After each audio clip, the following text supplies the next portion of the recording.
ingredients: jarred marinara sauce and refrigerated pasta. I'll start by cooking the shrimp for the dish. I'm using 12 ounces of peeled and deveined shrimp. So I'll add some oil to a hot pan and then saute the shrimp for about 4 minutes or until they're done. You'll know the shrimp are done when they start to turn pink, so I'll set these aside because I'll need them again in just a minute. Next, I'll add oil to the skillet and then saute some sliced garlic for about a minute. The garlic is lightly brown and very fragrant, so I'll add 1/3 cup vodka and cook this for about a minute.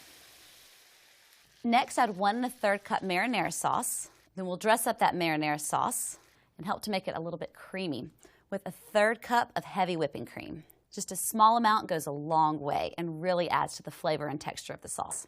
Then I'll add some fresh basil and bring this mixture to a simmer. The last step is to add the shrimp and cooked pasta back to the sauce. So I'll toss in the shrimp and then add the cooked pasta.